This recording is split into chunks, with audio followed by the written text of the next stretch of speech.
So we're starting on our review guide. Where do we want to start? I didn't see anything in the chat. Is anyone dying to do a certain type of problem? Can we do 4A? 4A, of course. So we're looking at 4A, and it says 3x to the 100th minus 4x to the 5th minus 10 divided by x plus 1. So a lot of us might immediately want to do long division or synthetic division. But if we see this x is raised to 100th, I'm going to have so many like zeros that I don't need. If I want to find the remainder, you can just plug in your zero or your what you think could be a factor into your equation and see what you get. So I think I taught you the remainder theorem where I said f of k is equal to r. K is just like the number I'm going to plug in. It's like what I would divide it by. And then r is the remainder. So if we plug in this case, -1 into my equation, I'm going to see what my remainder would be. So I can just do that off to the side. 3 times -1 to the 100th. Could you zoom, please? Thank you. Ooh, +3. 3 times -1 to the 100th minus 4 times -1 to the 5th minus 10. So if it says find the remainder, you can for sure divide, but when it's raised to this crazy power, I'm not doing that. So, and this is easy because I can raise -1 to the 100th easily. If it's raised to a even number, then it's going to be positive. And if it's raised to an odd number, it's just whatever sign it was. So this -1 raised to 100th will become a +1. My -1 raised to the 5th is going to stay negative because that's an odd power. And then I've got -10.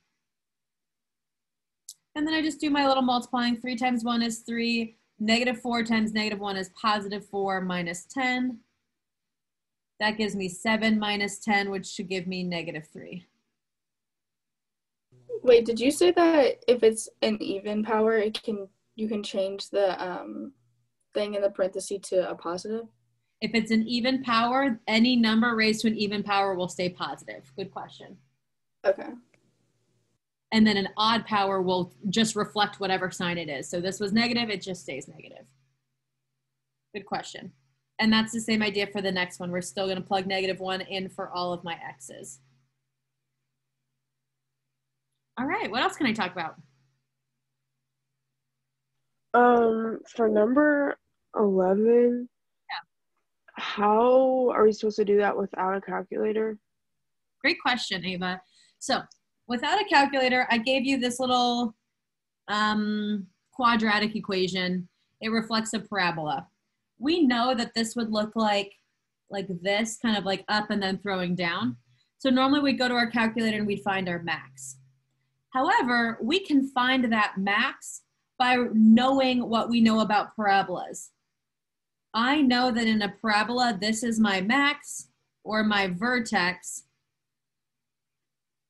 And we also know my vertex is where my axis of symmetry is. You could find a vertex form from here. It would not be easy, but we could do it. What I want to do is my axis of symmetry equation, which is x equals -b divided by 2a. That gives you your axis of symmetry or our x value of the vertex. Now, I'll give you cleaner numbers than this because this I'm going to have to use a calculator because I don't know what 9.4 divided by whatever. There's like a weird big truck on my block.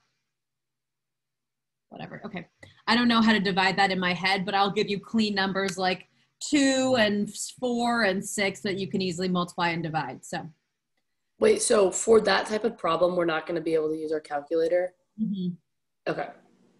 So like what I'm saying, since I'm not in front of you and can't be like, put your calculator on the floor, I'm trusting that we're not. And what I'm looking for is like this equation right here for you to find that. And so then in this case, I would do -14 over 2 times -4.9. And then again, I could multiply that out. If it was like 2 or 4, it'd be a lot simpler, right? What does that equation give you? That equation gives you the x value of your vertex or your axis of symmetry. So we learned this in like 2-1, I think it was.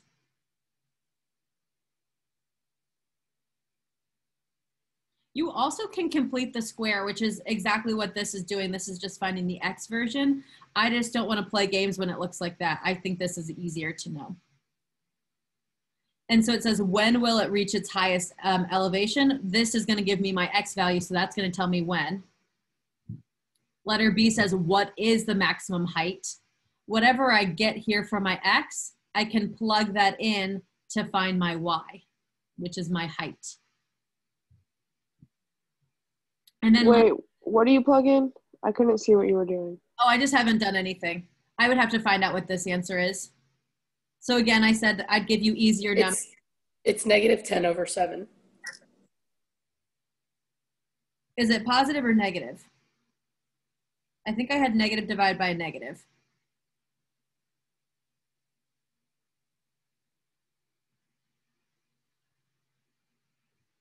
I think it's positive. Okay, awesome. Thank you, Laura.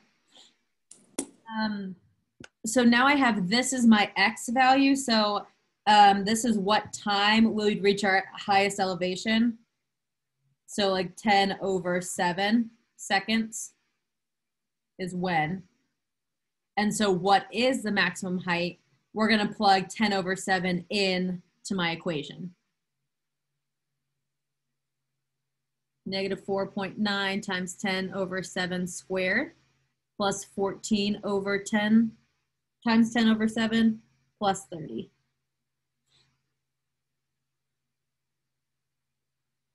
It's going to give me 20 plus 30, and I don't know what I'm going to minus.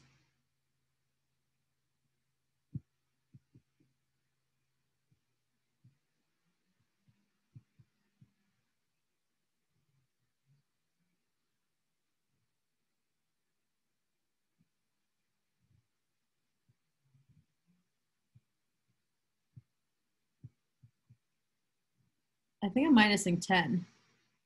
So I think this all works out nicely to be 10. So -10 plus 20 plus 30 becomes 40. So my height should be 40 feet.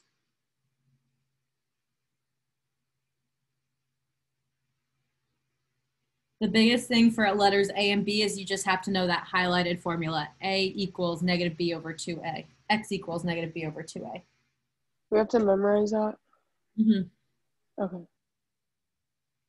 The last one says, when will the stone hit the ground? What does it mean if the stone's on the ground? 0. 0? Equals 0. The thing that we most get confused on is like, where does that 0 go? You know, 0 is important. If the stone hits the ground, that means its height is 0, and height in this case is measured by your y or your s of t. So I set my equation equal to 0. So -4.9 t squared. Ooh, I'm gonna run out of space. Plus 14 t plus 30 equals 0. And you can either factor or quadratic formula this in order to solve. I'd probably quadratic formula with what we've got. -14 plus or minus 14 squared minus 4, blah, blah, blah, over 2 times -4.9.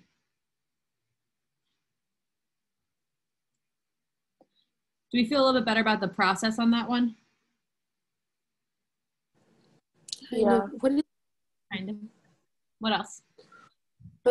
When you said you had to solve for 0 and you made h equals 0, so the height is 0, what did you solve in for t again? Or are you solving again for t/x?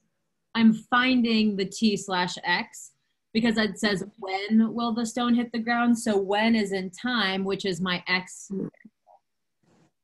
Okay, so you knew like when it was at its peak or at the highest, and now you're trying to figure out, okay, when it's at the ground. Okay, got it. Thank you. You're welcome. Anything else on this problem while we're here? So when it goes down to the end of the quadratic equation, it's like -14 plus or minus 28 over -9.8. So are you gonna have two answers? So think about it. If you use the negative, that would give me a negative time. And we can't. Good So question. it's just the, okay, perfect. Yep. Laura asked a great question. In this case, there cannot be a negative time. Because like if I were to continue my graph, you would have seen like this over here. And I'd be at like negative 2 point something seconds. That's not a real answer. So we have to use only the positive one. All right. Any other questions on this number 11? This is a good one to talk about.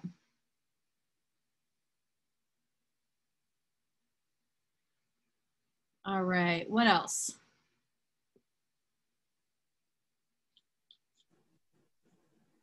Could we? Or no? Yeah. What's up? No, it's okay. I was just gonna say like maybe do like a division problem or something. Yeah. Which one? I don't know. Which one is that? I think it's on the. Do you do division to find the zero? No, that's the remainder. I can't remember. We did division. It would like the long division, not the synthetic one. Yeah. Well, so I'm never gonna ask you to do one or the other. So that's an algebra. Oh, okay. Whew.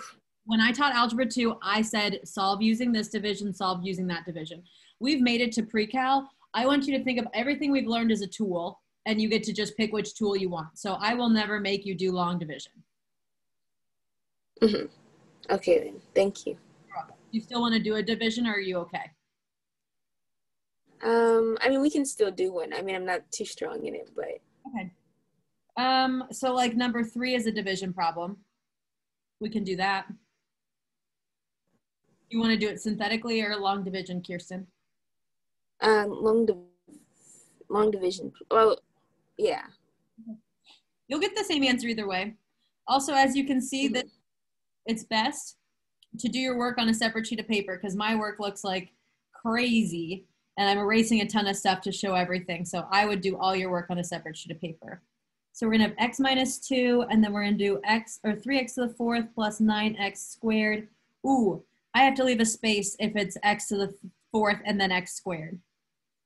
So that's sometimes our first problem, is if we just copy the problem down, we forget to leave spaces. Okay. All right, I feel confident about that. All right, so I asked myself what multiplies by x to get 3x to the 4th. I know that's going to be 3x to the 3rd. You just literally take away an x. Distribute it through 3x to the 4th minus 6x to the 3rd. Change all your signs, minus plus. 3x to the 4th goes away, so I'm left with 6x to the 3rd. Carry down my x squared plus 9x squared. Now I ask myself what multiplies by x to get 6x to the 3rd plus 6x squared. That gives me 6x to the 3rd minus 12x squared. Change your signs, minus plus.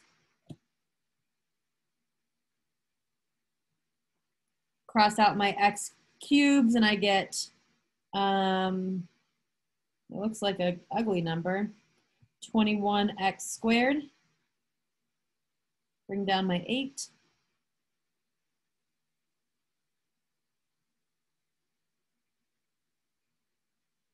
Sorry, I kind of freaked out for a second. I hope this is what the answer is. What multiplies by x to get 21x squared? 21x. Multiply that through. 21x squared minus 24x. Change your signs. 21x squared cancels. And I get 16.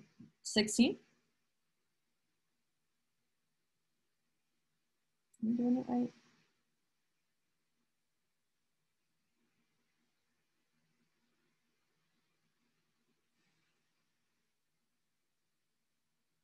Oh, why'd you let me multiply 21 times 2 and get 24?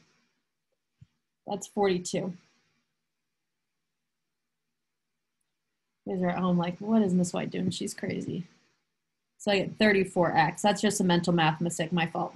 Carry down your 1, and I multiply 34 times x to get 34x, minus 34 times 2 is 68.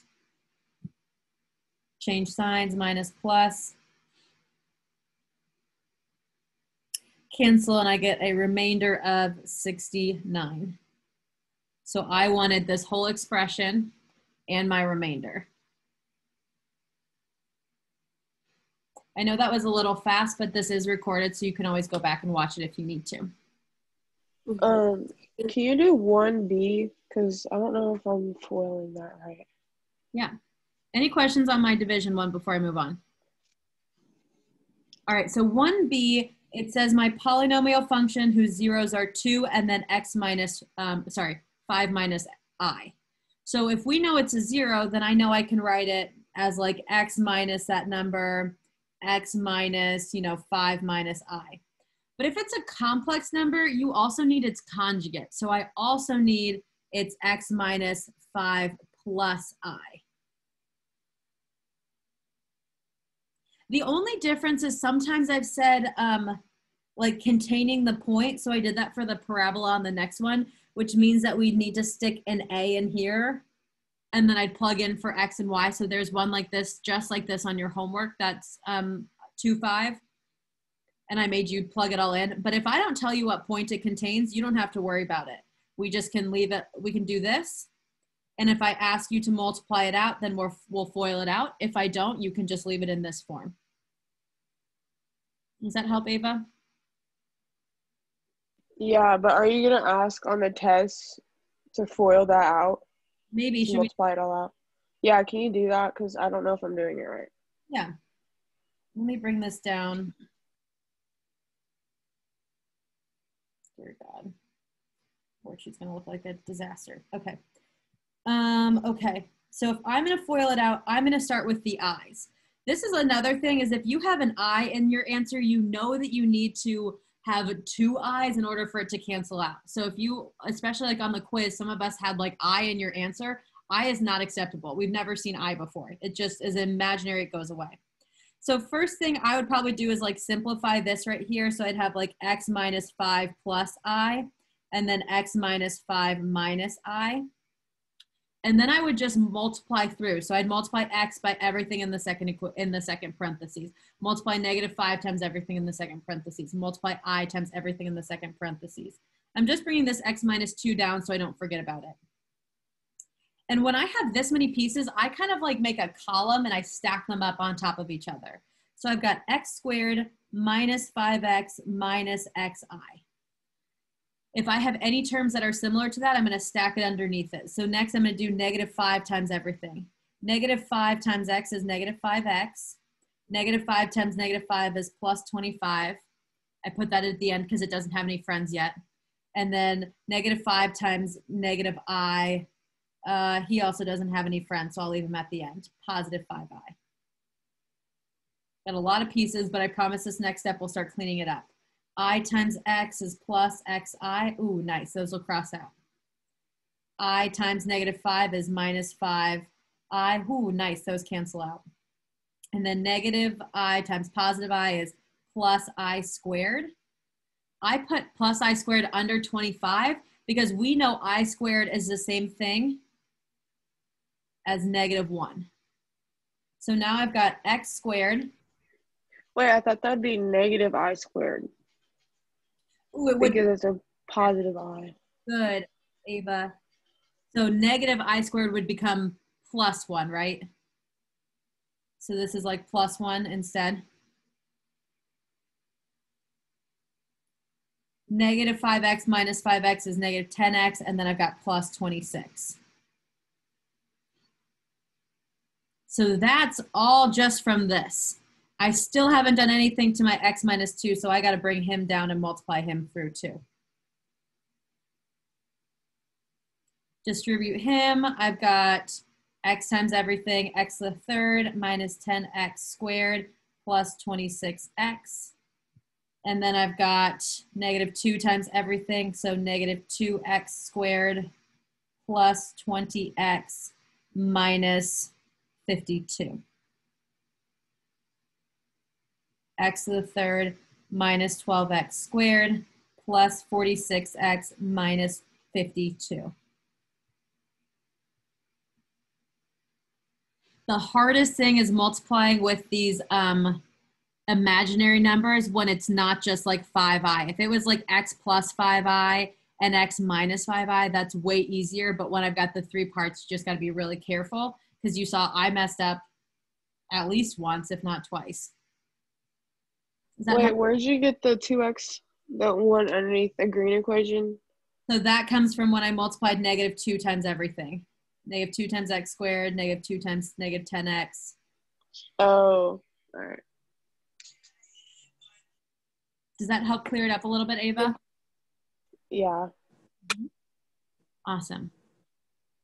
All right, we have about 5 more minutes. What else can I talk about?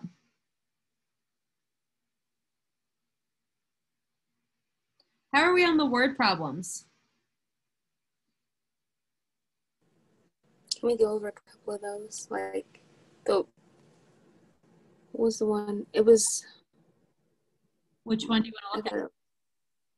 I thought it was a gas one on here, but I guess not.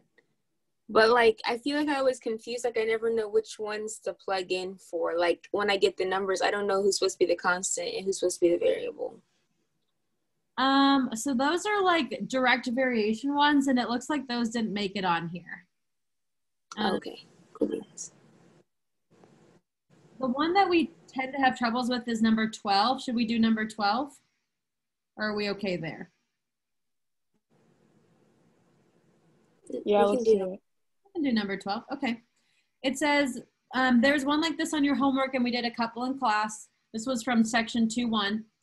The publisher of a magazine has a circulation of 80,000 magazines and sells for $1.60 per copy.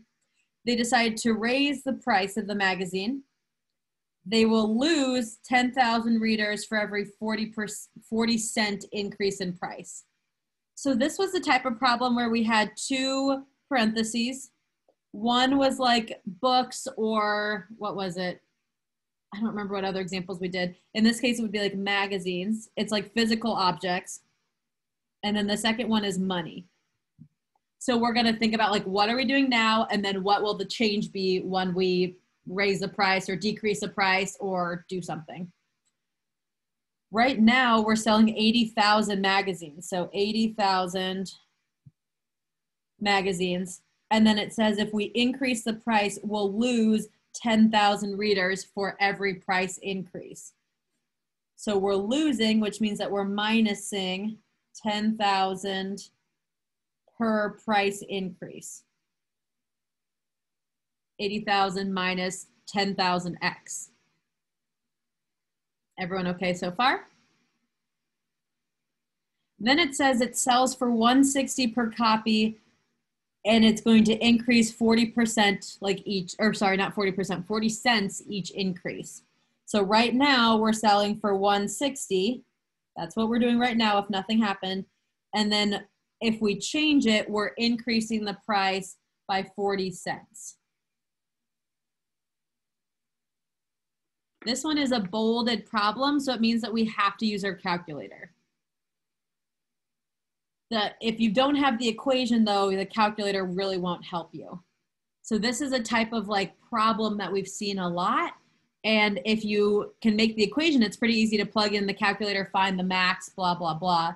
But if we don't have the equation, it gets a little tougher. Any questions on how I knew that was the equation? Okay.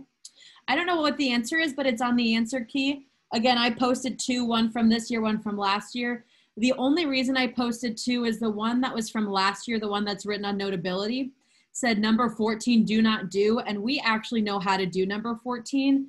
That's that's one of the like cubic regressions or quadratic regressions or something like that. So we can just list in list 1 set of data, and then list 2 is the other set. And then it says use the cubic regression to plug in to find the equation. We've done that a couple times. So did you say we have to do that or not to do that? You should know how to do that. Okay. Good question. And so that's why I have 2 study guides up. So the second one should have answers for that. So one's handwritten, one's on Notability. You can look at both of them. Most of them, it's the same. But this should just be one equation, and there's really no work for number 14, just like the equation that your calculator spits out. Okay, it is about time. If anyone has any quick questions, I'd love to answer them. If not, I would like you to plan to be on Zoom at the beginning of class so we can check in tomorrow, and then I'll send you on your way to class kick with more directions. We have a full 50 minutes, so I'm gonna try and get you started right away. If you need any more help, I have tomorrow morning, we don't start school until 9. So if you wanna Zoom anytime between 7:30 and 9, I'd be happy to do that. If you wanna ask questions at lunch, I don't know if your test is before or after lunch, but we could do that. And, or later tonight if you have any questions, you just have to let me know, okay? If you don't need anything else, I'll see you later. Have a good rest of your day.